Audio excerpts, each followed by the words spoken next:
minutes, we're going to ask people to move to the front. There's 3 seats here. There's 3 seats here. Ladies and gentlemen, good evening.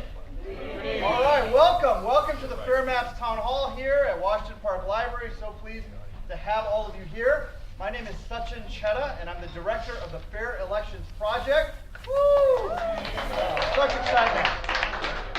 So let me do a little bit of housekeeping first. The program tonight is I'm going to do a little bit of intro. Then Shauntay from Wisconsin Voices is going to do a little bit of gerrymandering 101, introduction to map rigging and gerrymandering. And then Senator Schultz and Senator Cullen are going to talk for a while, and then we're all going to take questions at the end. Okay? We have an hour. Now the library doesn't close till 8, so some of us might stay a little past 7. Right? All right, that's good. You have a number of documents in front of you. I want to draw your attention to this postcard. This postcard is an opportunity for you to have your voice heard by telling the state representative on the back that you want a hearing on this bill, which we're going to talk about later. If you want to sign the postcard, you just write your name and zip code, and you turn it in at the table. It's already stamped. Okay? Now, if you're not going to fill the postcard out, and you're not going to mail it in, don't take it with you, because these stamps cost money. So turn the postcard in blank, and it'll get reused somewhere else. We also have 2 other things. Back sheet here that says calling your legislators, take action. We're going to go over that in more detail before the questions at the end of the program. I also have a fact sheet up here, which you can get afterwards from the Fair Elections Project, and contributions. Let me just give 2 more minutes of intro, and then I'm going to turn it over to Shauntay. Everybody knows that the political system is broken. There is no doubt about that. Republicans, Independents, and Democrats agree that the political system is broken. When State Representative Fred Kessler gathered a group of us, including me, after the 2012 election, we found out and we analyzed just how broken the system was. Now, I have to get away from the mic, so sorry for those who are recording. But I just want to show you this one chart that lays some groundwork. What we're going to talk about when we talk about gerrymandering is that there's a disconnection between how people vote and what happens in our elections and how seats are allocated in the legislature. In 2010, the Republicans had a big win. They got a lot more votes. The red bar is higher. They got a lot more seats, 60 out of 99 seats in the state assembly. Then they rigged the maps in 2011, right? And then in 2012, we had another election, and the Democrats got a lot more votes. Remember, it was kind of crazy. Act 10 and cuts to education and 100,000 people marching in the streets. There was a reaction to that, right? The Democrats got a lot more votes, but look, the number of seats in the assembly didn't change. Even though the Democrats had netted 430,000 marginal votes, the Republicans still came back with 60 out of 99 seats, a supermajority in the state legislature. The system was broken. There was a disconnection. Now in 2014, the wave went back to the Republicans. They got more votes again. And then they got even more seats. Now this stayed pretty steady. The number of seats stayed pretty steady. But the elections go back and forth. Now, why this is important is that elections have to be meaningful. If elections aren't meaningful, our democracy doesn't work. We fought a war, few of them, one that started in 1775 or 6, depending on how you look at it, about democracy being meaningful, people deciding for themselves. What those charts tell you is that people aren't deciding for themselves anymore, right? So that's what we're going to be talking about tonight. We're going to be talking about how citizens came together to do something about it. We want to educate you about gerrymandering a little bit. We want to talk about how things used to be different in Wisconsin and how we can make them better again through our collective action. And obviously we'll answer your questions. So that's the plan for the evening. Okay? I'm really pleased then to introduce our first speaker. Shauntay Nelson is the program manager at Wisconsin Voices. She is a leader in multiple areas of fighting for democracy, Democracy 2020, including on fair maps, including fighting against voter suppression and for fair elections in many different ways. Shauntay helps to coordinate the efforts of progressive organizations statewide while working to build collective impact towards civic and voter engagement. Shauntay Nelson.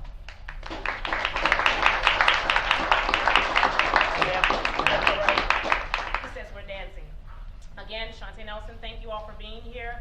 This is such a great turnout, and we're going to jump right in to this presentation. What I will be talking to you about is fair election maps and fair maps, and it's the basics of gerrymandering 101. It is a setup to prepare us for where we will go throughout the night. And it's fun and it's energetic, and what I want you all to do is lean in. We're all in this together, so let's all win together, okay? You all ready for that? Yeah. All right. So, have you ever voted in Milwaukee? How many, by a show of hands, if you will tell me, thank you, that you voted in Milwaukee? One of the things that we want you to think about is, where did you vote? Did you vote at a local library, a community center? Did you vote in a public building of some sort? So just be thinking about that. Where did you vote, right? And as we do this, what we want to do is we want to begin to talk about some of the things here, and we want to have some fun with this. So what we're going to do is we're going to vote. We're going to take some time and we're going to vote. We're going to take a vote on, do we support the Twix or do we support the Snickers? Now, in order for us to understand this, we have to understand that we have two runner-ups, two individuals, two pieces of candy who are running against each other, right? They're running the campaign against each other. They both stand for caramel and milk chocolate. However, if you support the Snickers, then you also support that place of I can't think of what's in Snickers.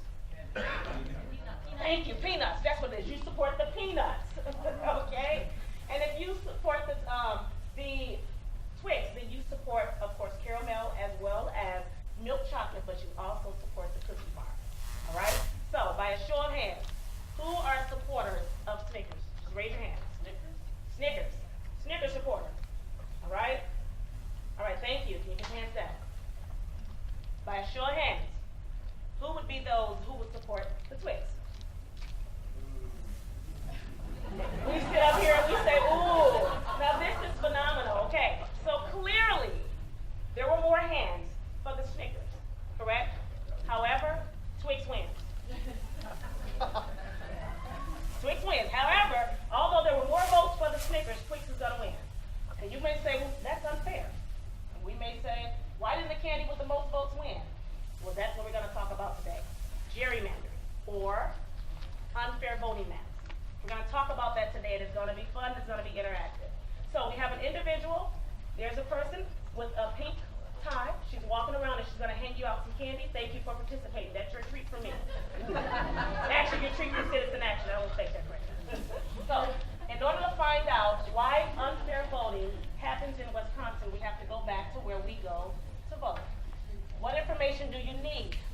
And you can yell this out if you want. What information do you need to find out where you should vote? Is it your name? Is it your address? Or is it your driver's license? Say it loudly, please. Thank you. Address. Yes. But why? Why do we need our address? Because we live in a voting district. Voting districts are simply groups of individuals who are grouped together in one voting area on a map. Voting helps the people within that group vote to choose who will speak for them in government. All right? So here's a voting district. You can see that this is a representation of a assembly district within the state of Wisconsin, and you can see that it's districts, and each of the lines, the red lines border a district. With this, you can also see that there are some funny shapes in these lines, correct? You all see what I see? Some of the lines are pretty funny. They're not equally drawn. They're not equal squares or equal rectangles or equal triangles. They're a little disconnected, right? So we want to talk about who speaks for you in government. Americans vote for two kinds of representatives or representation. We vote for senators and we vote for senators and representatives. We vote on both a national level as well as a state level. For the purposes of this particular presentation, we're going to go right into honing in on how state level voting or unfair maps will affect us in our everyday lived experience. So who speaks for you in government? In Wisconsin, we have 33 senators, we have 99 representatives, right? So let's imagine we live right here at the library, right here in Washington Park Library. There's a library, there's your home, right? So we live in 3 different voting districts at the same time in Wisconsin. You live here, you live in 3 different voting districts. You can click one more time. That's us at the library. You remember, that's Washington Park is right behind us.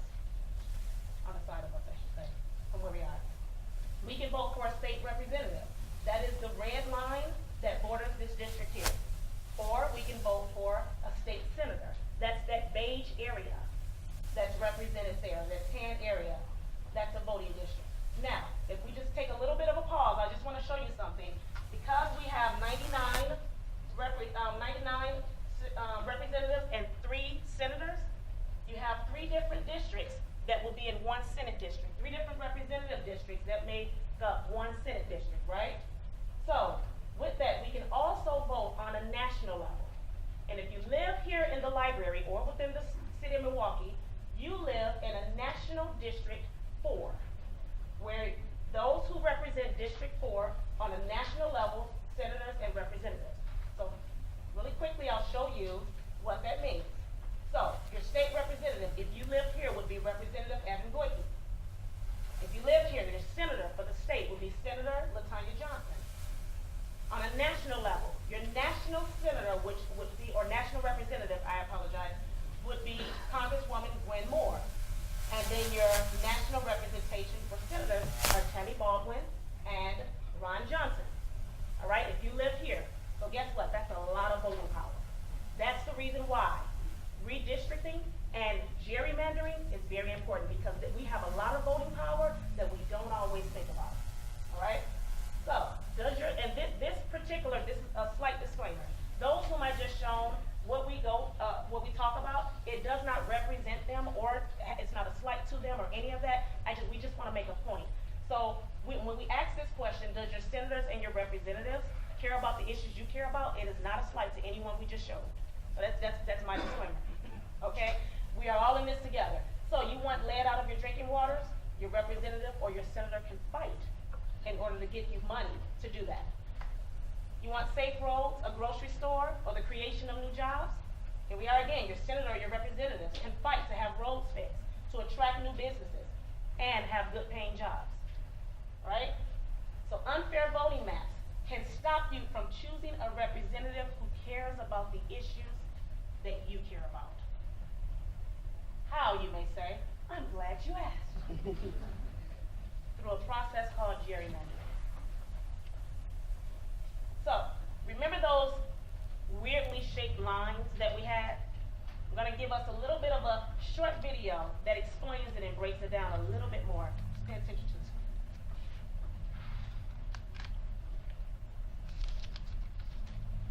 Hope we have audio.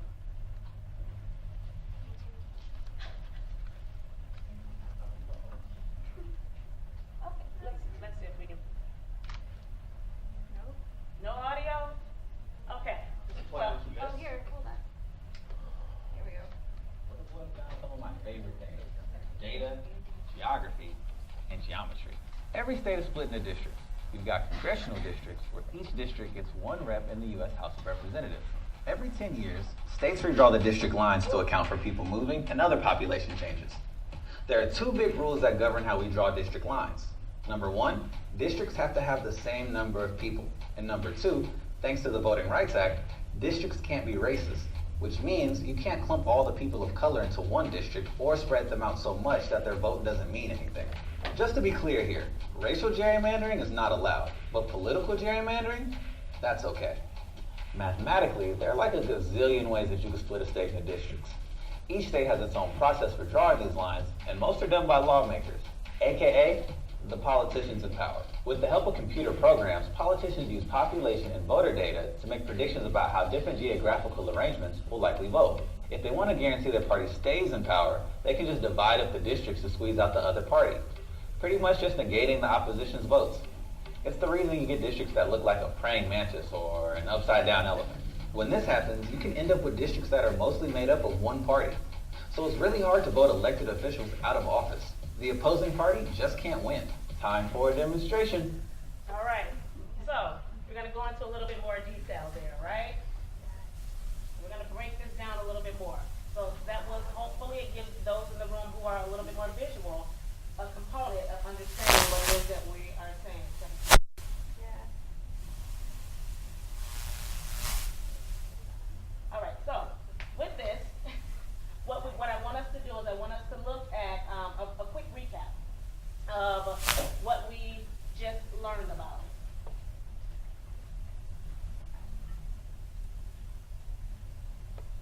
And it's coming up. It's grassroots victory. Yep. Yes. There we go.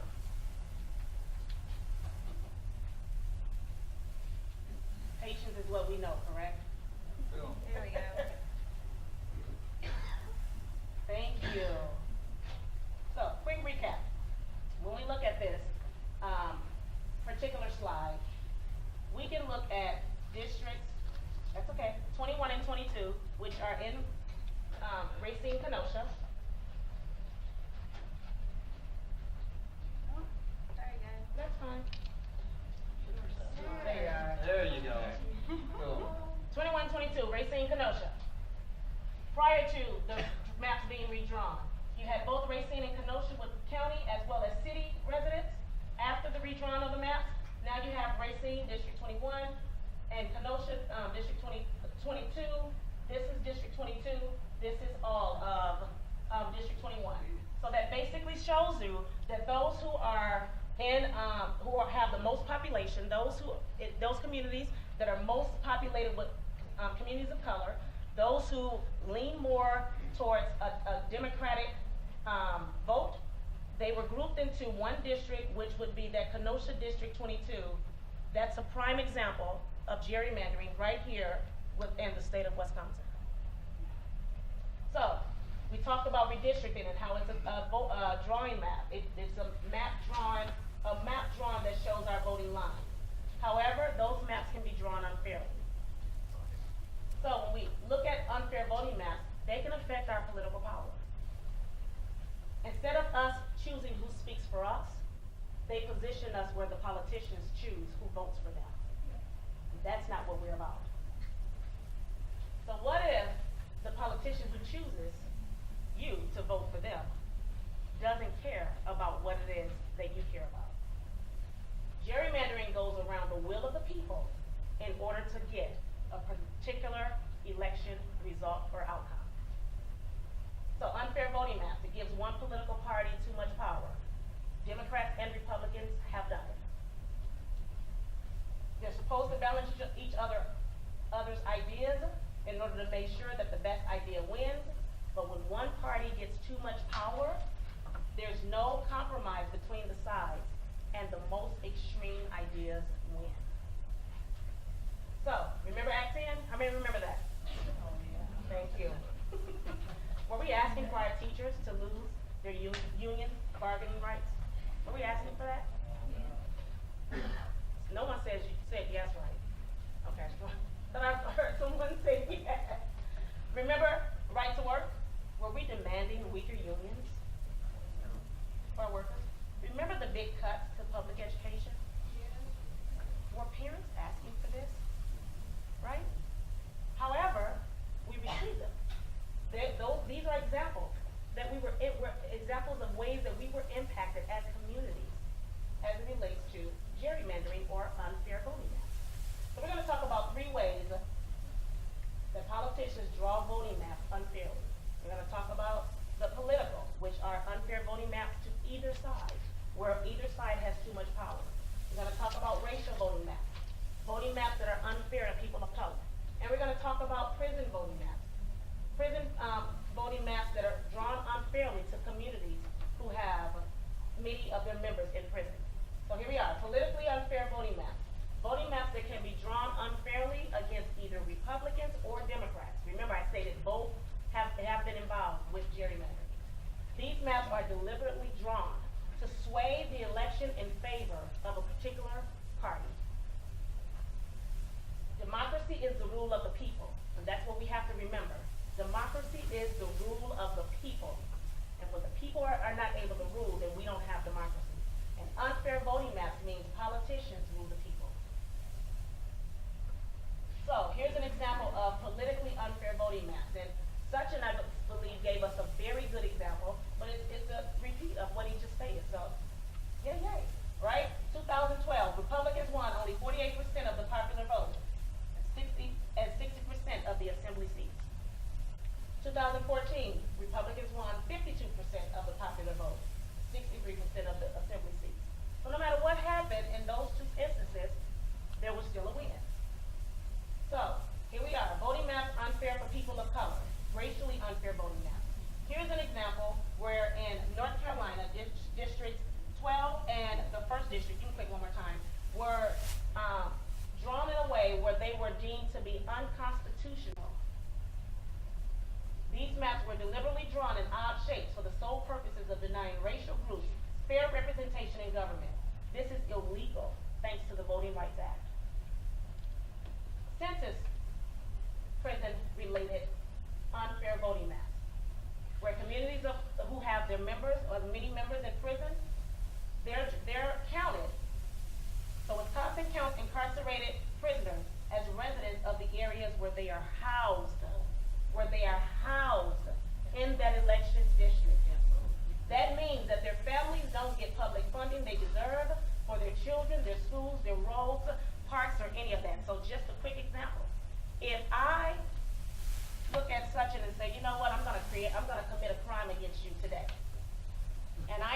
This isn't hypothetical.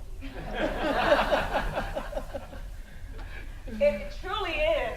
But if I said I'm going to commit a crime against you today, just one back for we can stay here. If I'm going to commit a crime against you today, and I am in prison, and I'm deemed to have to serve 5 years. We're going to count. We're going to do the census in 2020, and in doing the census in 2020, I'll get out in 2022. But they're going to count in 2020, and wherever I am, they're going to count me in that district. So from the time I get out in 2020 until 2030, which is 8 years, the resources that should have been allocated to me as an individual will not come to the community that I'm released back into. It will go to the community for which I was counted. So then we look at some of our cities, and here's an example. We look at some of our cities, and in some of our cities,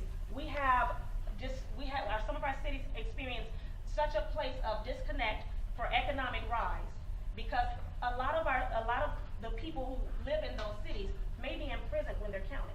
And because it's all based on numbers, when they're released back in their community, that money doesn't follow them back into their community. It stays exactly where they were counted. So here's a situation. We have Waupun, 53rd District, and in the process of this was a situation where, and if you can click for me because the numbers are up there, it was counted, and 90% of the residents here had the influence of 100% of the people because it was so skewed in their count. Over of the 2,784 African Americans in that district, all but 590 of them were incarcerated. Had they not had those individuals, they would not have met their number for having equal districts around the state. But we have power. How many believe that we have power? It's not just in what we speak, it's not just in what we say, but we have power. We have voting power, we have educational power, we have the will and the power to really get people charged and energized. And so that's what we're doing today. One of the ways that you can change this narrative, we have a Senate bill right here in the state of Wisconsin, Senate Bill 13 and Assembly Bill 44, which requires that voting maps be drawn in a way that's nonpartisan, or that can be drawn by an independent group, not a politician. We don't want them drawn by individuals who are tucked away in a room, which we don't know what the process is. You know, this bill includes that they're drawn fairly, that they're drawn in a way where we as the people whom are affected by these maps can have some input and some say in how they're drawn. The postcard that Sachin held up earlier, you can sign that postcard. Just add your zip code and sign your name. Leave it, like you stated. There's postage on the card. You can tell people about this process. You can let them know about it. Or you can ask us. You can go to the next one. You can ask us. Or you can vote as well. I apologize, I skipped one. Is there anyone in here who needs to register to vote? Totally off the topic, but I just want to make sure. If you need to register to vote, please see me, because I really am all things democracy. I really am. Please see me. You can also invite us out to come and speak, or we can help you to be one who takes this presentation around to your communities. This is not something that only myself or anyone up at the front can do. We want to try to get the word out, and we really want to educate people about what's going on. And this is my own personal thing. I always say, you can join Citizen Action. I am truly a partner of our partners, and so these are ways that you can get involved. If you have any questions, we're going to answer some questions at the end, but there is my contact information if you need to contact me. Thank you all so very much. Awesome. Big hand for Shauntay. Thank you so much. So Shauntay's laid the groundwork. We're going to hear from our guests from out of town here, Senator Schultz and Cullen, in a moment. Let me make a couple more introductions. She just said you could join Citizen Action. I'm the director of the Fair Elections Project. I'm also a member, founding charter member of the Citizen Action Cooperative of Milwaukee. This is a citizen-driven group, nonprofit, nonpartisan. You can join, give a monthly contribution. You get to vote on who your leadership is. You get to vote on who what issues you work on. You get to vote on what you're going to do about it. It's a completely participatory democracy way. Justin, can you stand up? Justin Belinsky is a staff person for Citizen Action. You can see him. He'll sign you up. Just give me your credit card info. You can trust him with it. Is there anyone else who's on the staff here, Justin? Any others? I can't see who. Oh, that's Anthony, hey, Anthony's here as well. So we got Citizen Action staff. I also want to acknowledge that we have another former elected leader here who has spent a half century or more, he doesn't want me to say more, fighting for justice in this community. Our former Milwaukee County District Attorney, Michael McCann. Michael McCann's here. Thank you for being here. I said his name at the top. I don't know if he was in the room. Also someone who's dedicated his life to this community for 50 years or more, and the founder of the Gil B. Whitford case, the Fair Elections Project, and the inspiration that moved us forward. Your state representative, even if you don't live in his district, State Representative Fred Kessler. Thanks so much for being with us. So let me just, as we transition into having the co-chairs of the Fair Elections Project talk, let me just say, you now know a lot more about what gerrymandering is, and you've seen the effect in Wisconsin of the unfairness of the vote count. And so citizens, again, led by Fred, came together in February of 2013, started to meet, figured out that we wanted to file a case, figured out the theory of the case, organized plaintiffs and lawyers and money and experts. It took another year, 2.5 years total. In July of 2015, we filed a case. That case went to trial in May of 2016. We got a verdict declaring the Wisconsin maps unconstitutional in November of 2016, and that's the case that's going to the Supreme Court.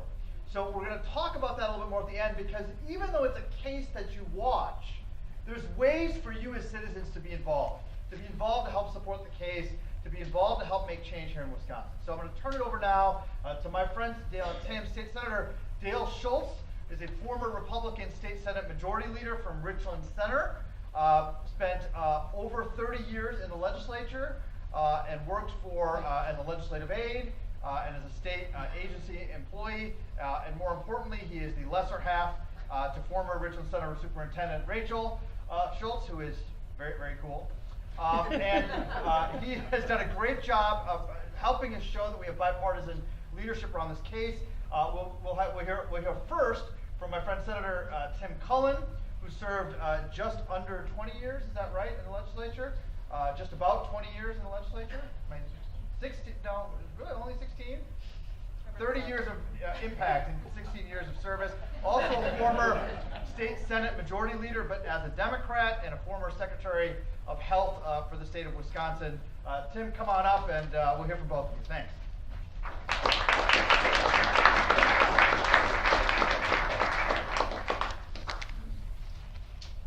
Well, thank you, Sachin, and Shauntay, nice job, way to go. I was going to introduce Mike McCann if you didn't get to him. Well, I got to him. You got to him. Great. This guy is so bipartisan. Around 2000, he tried to put a Democrat legislator and Republican legislator both in jail. And Fred, everything that Sachin said is true about all the effort that Fred's made to lead this effort. Gerrymandering is a word that leads down this trail of trying to explain it. If I start all over again, I would just say, this is about rigging elections. I think rigging elections is a heck of a lot easier to understand than gerrymandering, who was the governor of Massachusetts in 1820 and all that stuff. It's about rigging elections. It happened in Wisconsin in 2011. Wisconsin didn't get that excited about it. Why? Because we never had one party control the year after the census. You can go all the way back to 1910. So we may have gerrymandered in 1910. Was anybody here who was... Fred? That was cruel. So when it happened, it was very difficult to get the folks excited until they had a chance to see the kinds of data that Shauntay put up there about what happened when Obama wins Wisconsin in 2012 and Tammy Baldwin wins the U.S. Senate seat. You would expect down the ballot would have been about the same result, and it wasn't, as Shauntay's slides would show. So we would go around and talk to people, and they'd say, well, Dale and I would, they'd say, well, that's just what those politicians in Madison do. They just draw those maps. That's what politicians do. And then they'd say, yeah, the Democrats have been in charge. they would have done the same darn thing. And we would say, you're right. You're right. That's the main thing, which I think is always surprising in any one state, is that gerrymandering is not a partisan issue. It looks like it in each state, but neither party is holding. Let me assure you, if you look at the map in Wisconsin, Republicans gerrymandered to a precise level of just greatness. If you love gerrymandering, we have the greatest gerrymander in the whole country. If you go to Michigan, Republicans gerrymander like crazy there. But if you go to Maryland, or you go to Rhode Island, or you go to Massachusetts, you will find the Democrats gerrymandered there. Gerrymandering is about the abuse of power. It's when one party has total control and says, we're going to do whatever we want. And that's what's happened in these states. So that's why this court case, which is being heard by the U.S. Supreme Court on October 3rd, is so important to get this to the United States Supreme Court. If they rule in our favor, they will establish across the land, across America, that gerrymandering is unconstitutional, as a court said, a federal court said in Wisconsin. A federal court decision written in Wisconsin by a federal judge appointed by President Ronald Reagan wrote the decision. He's the one that said that our map is unconstitutional. I think that's just a terrific bit of progress, and we're pretty excited about it.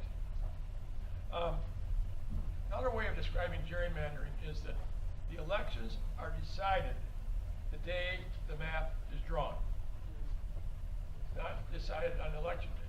What does that mean? That means that the November election, the one that we all think matters, the one we all go out and have the biggest turnout for, is the big deal. Well, in the legislative districts, it is not a big deal, because that election was decided, there's only, of the 99 assembly seats in Wisconsin, about 8 or 10 are actually competitive out of 99. So what happens when the November election doesn't matter? There's only one other election that could matter. It's called the primary. It's in August in Wisconsin. Beautiful time for a primary, small turnout. If you are in a safe district, and your only concern is the primary, how do you avoid a primary? Well, how you do that is you stick with the team.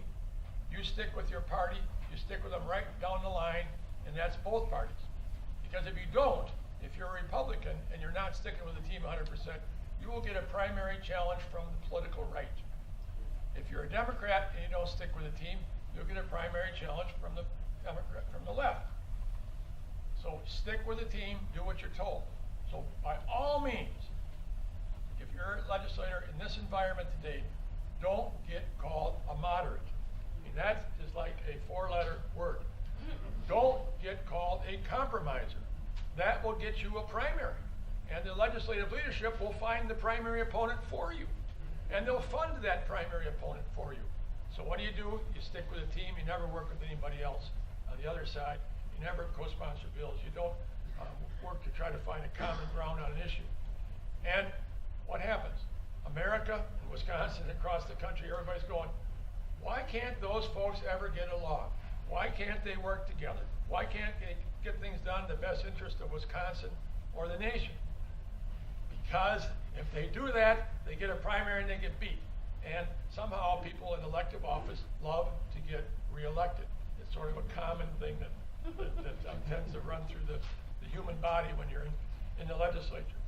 So gerrymandering is not only takes away the value of your vote, because it's decided before you go to the polls in November, it's decided the day the map is drawn. It impacts overall our government, and how our government doesn't work. This is a major, major factor, not only in the state legislature, in the Congress.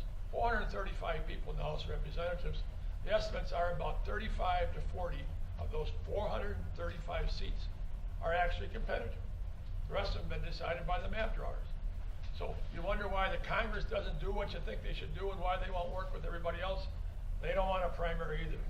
That's just that's the reality. When we talk about this issue 3 or 4 years ago, we'd find that it wasn't visceral to people. There was nothing about gerrymandering in the abstract that made them angry. It was just, well, that's what those politicians do. But it wasn't visceral like healthcare or education or variety of environmental issues, etc. But when we would say to the crowd, did you know that the legislators in Madison, by their vote to pass that map, guaranteed themselves a job for the next 10 years? How many of you work at a place, unless you're the owner, how many of you work at a place that you, by your own action, can guarantee that you will keep your job for the next 10 years? That's what they can do.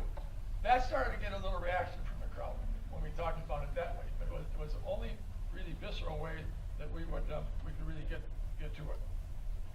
You can't separate this issue from money. I'm kind of going through the things fast because I want to hear from Dale, and we want to have your questions. So trust me, I don't want to leave at 7 o'clock.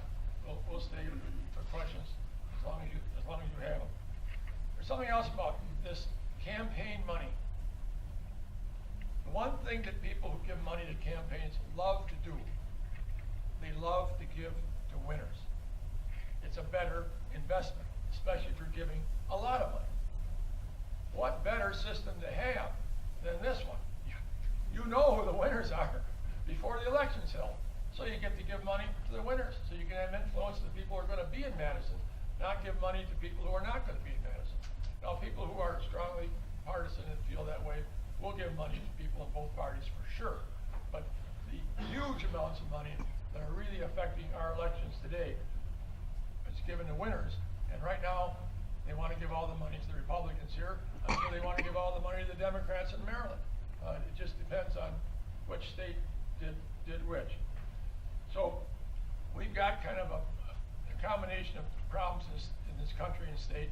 One of them I call the moneytocracy is what I call it. It's just this whole power of large sums of money, often not disclosed, and rigging elections, which is what we're here for tonight. So it's my hope, I'm sure it's all your hope, that we have the Supreme Court's going to hear the case on October 3rd. Some of the folks who know more about it than I do say it may be January or whatever before they make the decision. But they'll make the decision in time to redraw the maps if we win by this 2018 election. There's still time if they decide in January. There's plenty of time to redraw the maps to meet whatever direction we get from the Supreme Court. So I thank you all for coming here. This is a wonderful crowd. It's terrific to see all of you here. And I'm also very happy to be here with my friend Dale Schultz. He and I are kind of the odd couple. We go around the state together. I tried to find a taller guy to go around with, but I couldn't. State Senator and former State Representative Dale Schultz, a terrific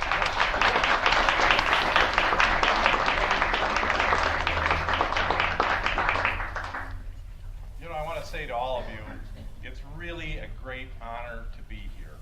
I see a few old faces that I've met before and an awful lot of new faces. And one of the things that I've always enjoyed about politics is the relationships that sort of got found along the way. My friend Fred Kessler, Spencer Cox, are people I never would have met or had the opportunity to work for and with to make this state a better place. And it's meetings like this that made that all possible. So I want you to know it really is a great honor for me to be here. But you know, tonight isn't about me. It's not about me and Tim or Sachin or Shauntay. Really, it's about you. It's about us. And it's about what we believe in as Americans ought to be the way our government conducts its business. I think all of us believe that our vote is the most important thing we have in this democracy, that it has value, and every vote counts the same and is precious. And it gives us, as Shauntay said, power to change things. Well, what this lawsuit is about, and I think it's important for us to continue to communicate, is the value of everybody's vote being equal. If somebody has the power to draw you into a district where you really don't or can't make a difference because of the packing or cracking of one political party or the other, they're basically devaluing your vote. And that's not right. I think we all know that. We wouldn't want it to happen to us. And you know, for heaven's sakes, if the other side's doing it, doesn't make it okay for us to do it. We don't tell our children those kinds of lessons as they grow up. No, right is right, and you do what's right. And I think that all of us share something else. We're worried. We're worried about the body politic. Everywhere Tim and I have gone around the state of Wisconsin, we've heard it over and over and over again from ordinary citizens who suddenly have been jarred by one thing or another into action. And they say, we're really worried about our government and how polarized our society has become and how unfair things seem. And we really want to make a change. My comment back to them is, look, don't let the size of this overwhelm you. Pick a target, stay involved, and help make a difference. And for some of us, we've been doing this for just about 4 years. Some are a little newer. But along the way, we've learned from each other. We've gotten a little smarter about how we go after things. There have been people trying to be dismissive of us from day one. They'd say things like, well, the public really doesn't care. Nobody ever mentions this. You know, as Tim said, but the other side always does it. But you know what? Little by little, through educational efforts like Shauntay is here tonight and the things that Sachin has talked about, more and more people are starting to understand, at least in part, what's wrong with the process and why the body politic is ailing to some degree. We're now getting very close to the time when a decision is going to be made. And I think that a long time ago I learned that the Supreme Court isn't final because it's right. I learned that it's right because it's final.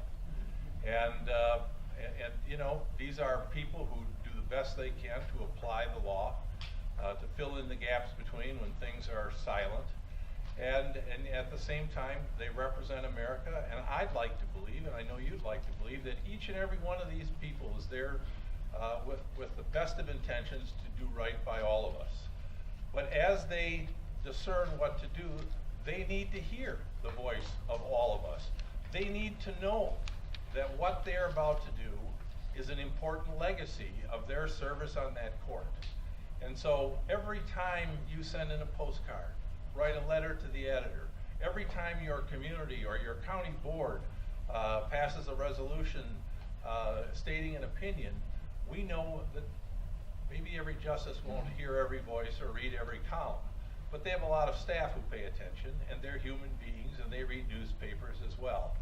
And so I think that they're also smart enough to know the same things we know, that the body politic is ill and something has gone amiss in our society. We've spent a lot of time. We've worked very hard, but we have a little bit further to go to make clear to our fellow citizens, to make clear to the court that it's important for us to reach the crescendo at the proper moment, and so that they'll make a decision for us. I truly look at those men and women, those great Americans who serve on the court, and I'd like to believe with all my heart that every single one of them has the capacity to do the right thing. We need to bolster and encourage them to do that and rise above partisan politics.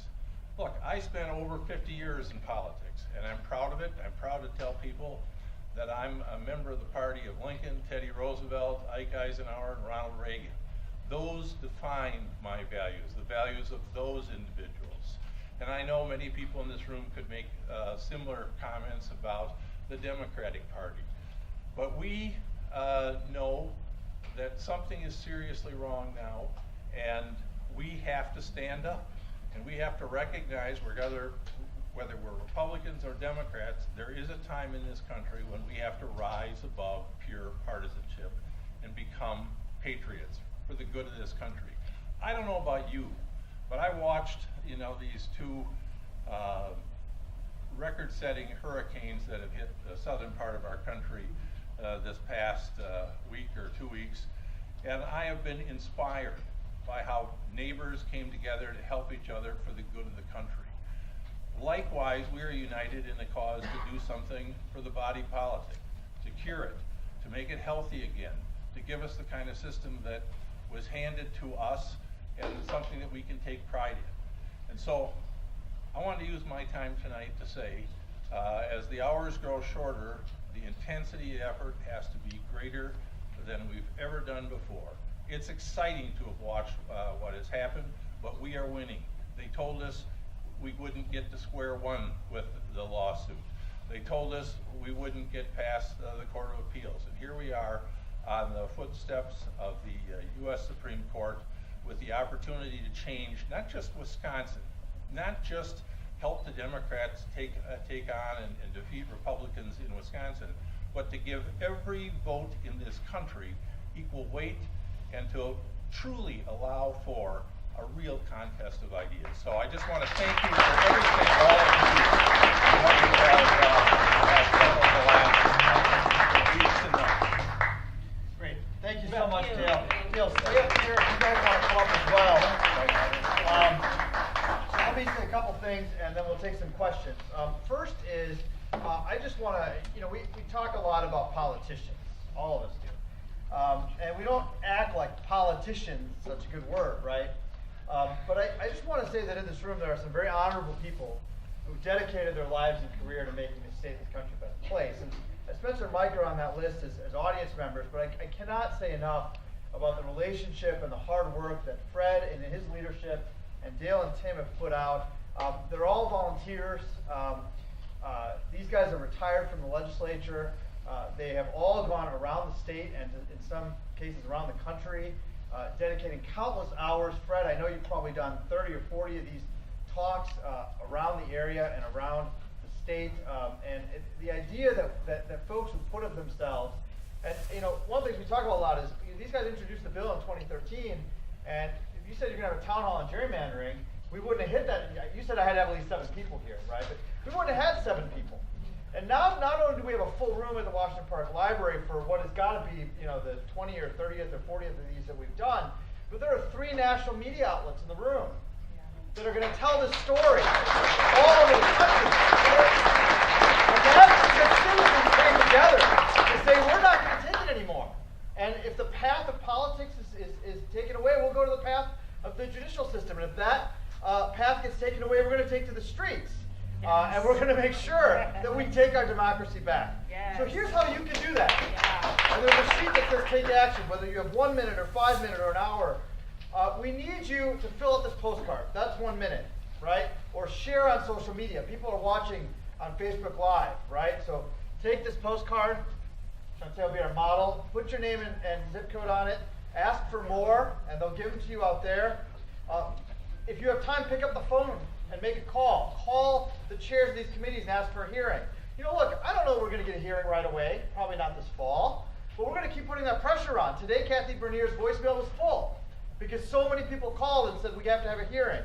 Talk to your friends, your neighbors, people at church, people at your work. Invite people who are up here. Invite Fred to come talk to your group and share the story. So we can have another room of 40 people, and another room of 50 people, another room of 60 people. And join Citizen Action. And be part of a citizen group, and support all the other groups that are part of the Fair Map Coalition. So we want you to take action. Okay, you with me? Everyone pledge to take action? All right. So we're all happy to answer a few questions. Yes, ma'am. My question is, because you're dealing with quantity, that it's supposed to be equal quantity, but how do you determine to make sure you have equal voting, eligible voters within that sector, so that you make sure that there isn't unevenness for the voting force? So there are an infinite number of ways to draw districts that are of equal population. What we want to make sure we do is follow the other constitutional requirements. So first, we have to make sure that underrepresented communities, primarily African American and Latino voters, get a chance to elect representatives that represent their communities.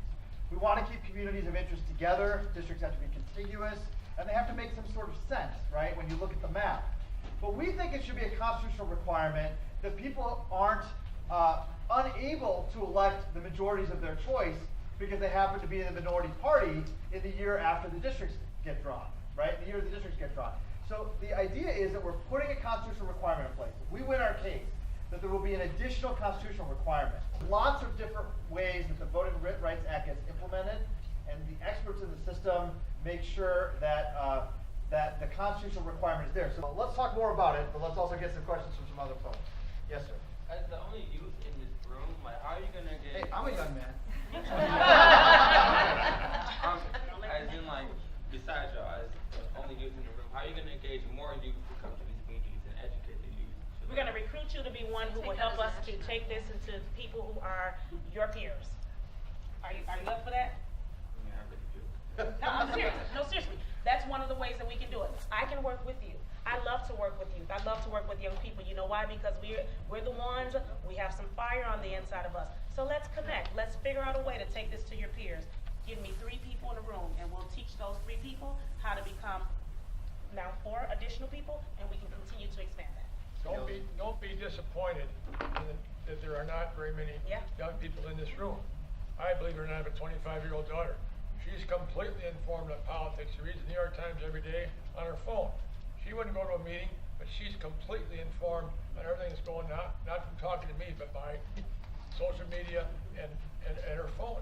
So there's a lot of evidence that people called millennials or whatever are not joiners. They don't want to go to meetings. They don't want to join clubs, but they're very much socially involved. They just aren't here at But 6:30. that's the difference between socially involved and actually going out and knocking on doors and like educating people. Like, it's okay for you to learn something, but if you're not willing to put in the work, then what's the point of learning it? But they'll learn it if they get urged on social media to knock on doors.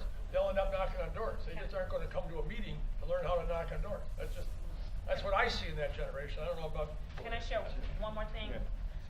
We have an individual, Anthony, can you turn to, yeah, Anthony is with Citizen Action. He's an individual who's working along with all of us in the room. We can absolutely get you connected because I'm serious when I say let's connect. I really do want to connect because that was the goal of a gathering of this nature, to begin to look at young people and people of color and to really begin to pour this into our communities, into communities of color, so that we can begin to really build some momentum amongst us and really take this to the next level. These are giants in this work. These individuals who are in this room, they're giants in this work, and they're helping us they're helping a new generation of individuals who can come alongside them, not necessarily behind them, but we're doing this together. That's why I keep saying we're all in this together. We're doing it together. So if I can lean on you and you can lean on me and we can lean on them, then we become a generations of individuals who can take this and really begin to write a narrative about standing together as relates to fair maps in Wisconsin. Dale, One of the most unique things, I think, in the last election is how many people got fooled by the results. And part of that was because they didn't see people out on the streets knocking on doors in the traditional way that politics has been conducted over the history of the country. What happened instead, as Tim said, the younger generation does things differently. I'm no less optimistic about the youth of this country than I was before that election, because I learned something. They have their own way of being involved. They don't want to belong to a political party. They've seen the problems with the political parties, but they do care very much about issues, and they're going to find a way to be heard. And the way they've chosen to do it is on social media, by and large. Now, Tim and I have spoken around the state. Yes, we've been at schools, we've been at libraries, we've been at municipal halls at all different times of the day in order to attract as diverse an audience as possible. So I hear you, and I feel better when I see them, because the two of us really came of age before social media was a factor. That's just simply the truth of it. But there are young people who want to be involved. We just have to reach out to them in a little different way. And you know, I'm just very impressed by the skills of young people with social media, and we've got to find a way to take somebody like you, utilize your talents, and reach out and engage those people. First, I just want to say how refreshing it is to see the bipartisan collegiality between you, and that you're taking the time to go out and talk to people and educate people. I wonder if you'd say just a few very high-level things about what the proposed bill involves in terms of who appoints the commission, is it advisory, and then if you could also say a few things about what's on the other side of gerrymandering in terms of creating this willingness to compromise, creating this environment where the body politic can work together for the common good. I'd love to hear a little about that. Well, you guys actually introduced the bill, so why don't you talk about what your vision was? Well, basically to adopt what's done in Iowa, where a civil servant draws the map, doesn't consider politics, doesn't consider even the home of the incumbent. And then they take the map around Iowa, hold public hearings like this where anybody can come and say, well, it's a good map, but this little thing doesn't make sense in our community. You shouldn't have it this way for not political reasons. And so they learn, a commission takes it around. Then it goes to the legislature, and they can either vote it up or down, but they can't change it. And see, you'll hear people who try to defend gerrymandering say, the Constitution says the legislature has to pass the reapportionment map. It's true. That's what they have to pass it. Doesn't say they have to write it or draw it. So that's the little trick you'll hear from people who are trying to defend this thing. So there's a few different models out there. That's the Iowa model. There's also a proposed model that's being worked on in Ohio, where you'd have a commission appointed by both parties, right? And so you'd have different elected officials, governor and legislators, et cetera. And you might end up with a commission in there, and let's just say hypothetically it's 9 people, and it ends up 6 Republicans and 3 Democrats, right? Well, so if they're gonna pass a map and they only get 5 votes, it's still gonna be partisan, right? Well, they're actually writing into the rule that they have to get at least 2 votes from members of each of the commissioners from each party, right? And so that way you have to build consensus. You have to find a way to compromise. You have to build a consensus, then the legislature would have to pass that map without changes. So the idea is that you can come up with a mechanism, right? Where we're at the stage right now is we have to get the will. We need the political folks to have the will. What I will tell you, and I say this all the time, is at the end of the day, what we have to do is come out of the 2018 and 2020 elections with a split government. And if we don't have a split government and we have unitary control, then we're going to repeat the mistakes that we've made. Maybe it'll be a little bit better if we win the Supreme Court case. It'll be a little bit better. And I'm not arguing to you vote for a Democrat or vote for a Republican. I'm saying for this issue, we need to have split government because we have to force the parties to either have compromise or we have to throw it into the courts. The courts drew the map in 1981, 1991, and 2001, and by and large, we got pretty fair maps. The 2001 map became more unfair, but that was because of demographic change. It started pretty fair. So if we can get this thing into a process in the short term, and then maybe we can get that split government to say, okay, let's throw this thing to a commission, let's take it off of our hands, let's do the right thing, let's be patriots again, right? And the second half of your question was how do we get the compromise? I think that was the second thing you asked. Right. The more legislators. It feels like that's a broken part. It is, and this is part of the breaking. If you have legislators who represent competitive districts, now you can't really make a competitive district in Milwaukee or in Waukesha or Madison, but we now have 10 or less competitive districts. We can get to 25, 30. If you have a competitive district, you've got to listen to everyone. You've got to, in your district, you got to listen. If you're Democrat, you got to listen to Republicans. I always had a Republican district when I was in the Senate. But if we keep this system, the system works absolutely against them working together. So solving this is almost like the lever or flipping the switch to create the environment where you can govern. You said it better than me. Okay, Yes. thank you. Yes, sir. Going back to the political will, let's say we don't have a split government. It continues to be Republican controlled. I think this is a question for Senator Schultz. What do you find to be the most compelling argument among Republicans, given that AB 44 and SB 13 would essentially dilute their power? Well, when Tim Cullen and I were in the legislature and introduced the original bill to adopt the Iowa model, you know, we're a couple of practical, seasoned politicians who understood that most majorities don't willingly give away their power. So what we proposed was that our Iowa reform model would take place in the next redistricting cycle. And we thought that was a reasonable, thoughtful approach that was respectful of a majority that was hard won. It was so dangerous, that idea, that we weren't even allowed to have a public hearing, and that's sad. The only real answer to this is public will. As long as people can wander around and say, well, nobody really cares about this, they can get away with it. But every week, more and more local units of government are stepping forward, passing resolutions because they hear the citizenry. as more and more legislators and politicians are contacted personally by letter or email or what have you, they will get the message. When it becomes popular, trust me, they'll be beating a path to get in front of the parade to help pass it.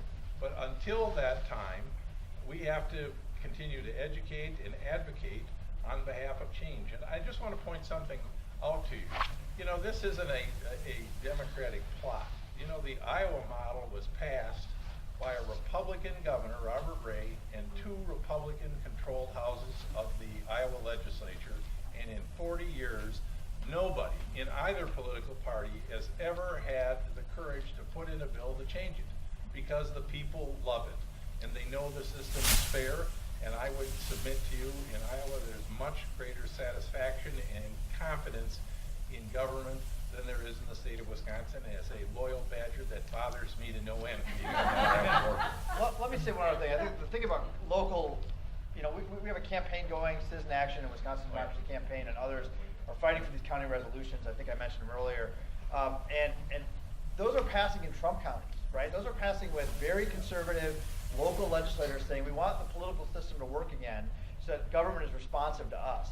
We have a plaintiff, Wendy Sue Johnson, who talks a lot about how in the Eau Claire area, and she used to be on the school board in Eau Claire, for decades, party members, Republicans and Democrats, would come together, school board members, legislators, and they'd work together on a quarterly basis to talk about what's happening in the legislature, what's happening in the schools. And after gerrymandering was put into effect, the Republican legislators around Eau Claire suddenly thought, well, we don't need to come to these anymore because our seats are safe and we don't need to engage anymore. And it's changed the character of how people engage. And so even Republicans locally in Eau Claire are like, we don't like that this system has changed, that we used to have these conversations and this cooperation. And the last thing I'll say is our national partners, the Campaign Legal Center, is taking the lead on arguing the case at the court, help tremendously at the trial, help organize the case. And our partners in the National Fair Maps Coalition, of which Fair Elections Project is a participant, released a poll this week. There was a bipartisan poll with a Democratic pollster and a Republican pollster that showed that this issue is now becoming resonant to voters. It's something that Republican, Independent, and Democratic voters all care about, but huge majorities agree that we need to end gerrymandering, that we need to end map rigging, that we need to make the process independent, the politicians shouldn't be drawing their own maps. And that's because of energy, right? That's because of citizen energy. We think the case catalyzed that, right?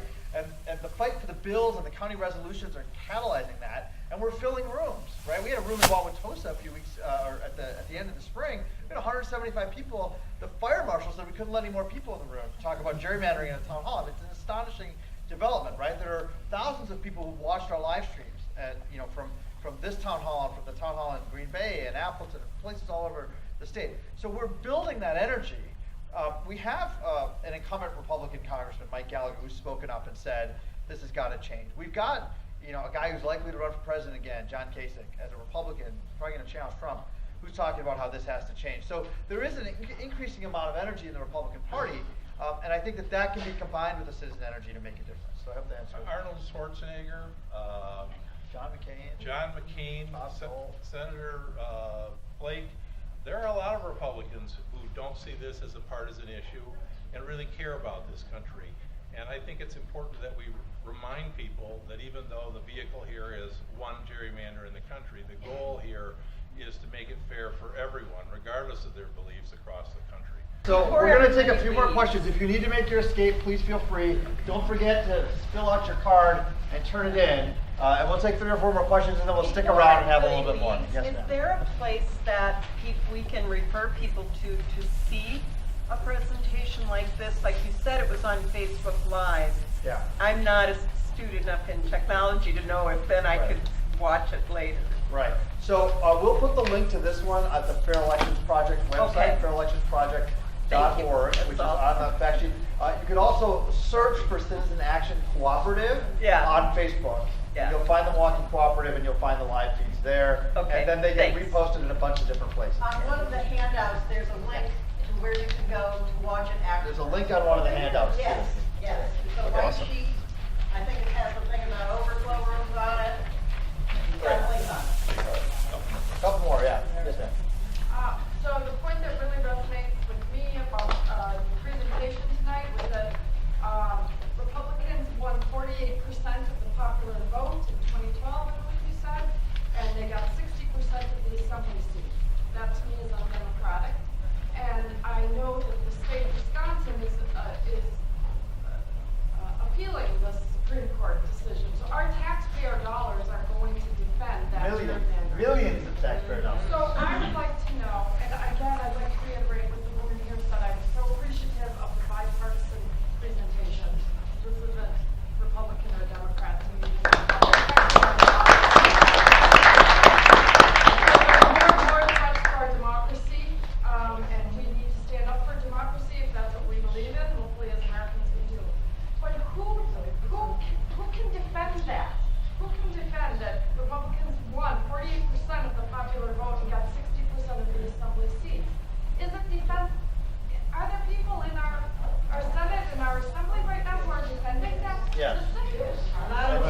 don't talk, and they hope that you all go away. What's That's a factual statistic, and Yeah. somebody stand up and defend it. So what Scott Walker says, and I hear him say it all the time, is, well, we won in 2014.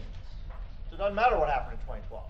Kind of forgetting that, like, things happen over time, right? So had the 2012 election manifested the way that voters actually voted, then things might have gone differently after that, right? But he kind of says, well, so what happened in 2014 is lots of people didn't run. Lots of people didn't vote. They said, it doesn't matter, right? We got more votes, we had great candidates, they did all kinds of stuff, and it didn't matter. Why should we keep trying? So yeah, the Republicans won in 2014. They won a much narrower victory in 2016, but they actually got even more seats. So they keep winning by less and getting more. So that disconnection has a subduing effect on democracy, right? And are there talking points? Sure, the people who benefit from this, because they maintain power, the Senate Majority Leader, the Speaker of the Assembly, the Governor, they don't have any shame about fighting for it and saying this is how it should be, and they're spending millions of dollars defending it. That's what they're doing. Yes, ma'am, in the red shirt. This question is for Shauntay, but all of you, I'm absolutely alarmed at the comment about the prison gerrymandering. And I'm thinking about Fox Lake, Waupun, Black River Falls, Chippewa Falls, all around the state, getting funds at 53126 is absolutely devastated in terms of the community. That seems to be an issue other than gerrymandering, in addition to being a gerrymandering issue. How do we deal with that policy issue? I'm not even sure how to phrase the question, but that seems to be a significant policy issue that needs to be addressed separately from gerrymandering. Am I right about that? Yes, you are right about that, to answer your question. In addition to that, that is my reason, and that is the intent, is to do exactly what happened with you, to alarm people. A lot of times people are not aware of prison gerrymandering, and people are not always educated about it. So my intent and my purpose is to go around the state, around the nation if I have to, and really begin to educate people about prison gerrymandering and how it affects communities that have people who are imprisoned. Because when, like I stated, when they're released from prison, they're released back into their community from which they were arrested, not within the community that they are. So would it be lovely to look and say, hey, let's begin to initiate a policy that says, well, when they're released from prison, we release them into the area that they got counted in? That would be great. But these are things that we're absolutely, this is something that is so new, and it's so, so many people are unaware of this, especially within communities of color. Right now, what I'm trying to do is educate and expose. Educate and expose. That's the entire intent of my presentation, to try to make sure that people understand that it happens, and then from that, then we can begin to put some movement with that to say, let's do something. Is Micah doing anything about that? Micah is doing some work, some work, as well as Expo. They're doing some work as well, which is ex-prisoners organizing. They're doing some work statewide as well. So there are groups who are actually doing some work as it relates to prison and imprisonment of people of color or communities of color. So I want to give Fred a chance to say something here, and then we're going to take one more question, and then we're going to probably respond to that. I offered a constitutional amendment that basically said several years ago that prisoners are not going to be counted for census purposes. It's because the reason we have the constitutional amendment is that we know that if the Republicans got the majority the way they did in 210, any statute would just immediately be repealed, and we'd be returning to the same situation that we have. But a constitutional amendment requires voter approval, and you can't change that without bringing it back to the voters. So I've always been one who says we have to do this, but this is going to be a very, very difficult question because I'm not sure that the voters in rural Wisconsin will vote to increase the representation of people from Milwaukee if we count them back in their district where they originally came from. My view had been they shouldn't be counted at all. Because that way we can probably win a constitutional amendment without having the issue of you're increasing Milwaukee or Racine's representation. So that's a hard one to sell. And I know some of my friends, when I offered that, said, well, Fred, we're uncomfortable with that.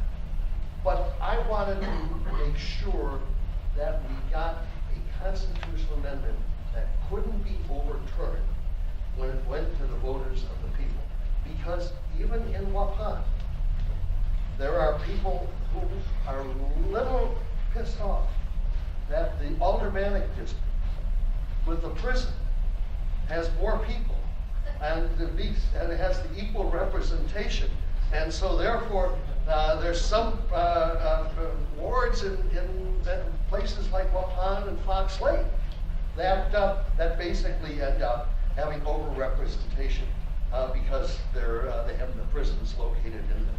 So we think we could win on a referendum if we dealt with that in the way that I did. And a lot of people, once I explained it, I think I had a lot of support for that.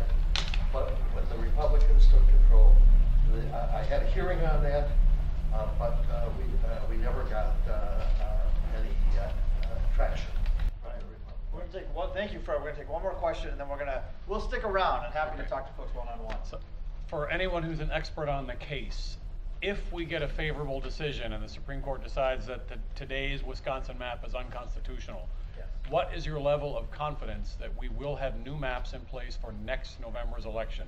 Because I've heard some people say, oh, there are delaying tactics, they'll stall, they'll make it not happen. So I'll give you my view, Okay. and I think I can fairly consider myself an expert Yeah. on the case. So let's make some assumptions. There's going to be an argument in October. Let's assume we get a decision by January or early February at the latest. What we would expect to happen, based on what we've seen in other types of gerrymandering cases, racial gerrymandering cases, et cetera, is that the court will assign the legislature, again, the responsibility of drawing a new map, but they will give them very little time. That could be 2 weeks, 4 weeks, 6 weeks. I would be surprised if it were more than 6 weeks at that point. The legislature then would either pass a new map or they wouldn't pass a new map. Okay, so that's the divergence. If they don't pass a new map, we'll come back to that in a second. If they do pass a new map, the district court will vet that map and they will determine whether it meets the standard that they set and that the Supreme Court sets.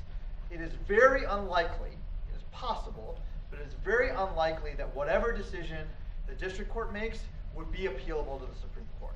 They might try, but what is likely is the Supreme Court would say, nope, this is an implementation issue, the district court can handle it, we're not going to review that, and the district court will make an up or down decision on the map, and we'll go forward. The map won't be perfect if the legislature passes it. It won't be fair.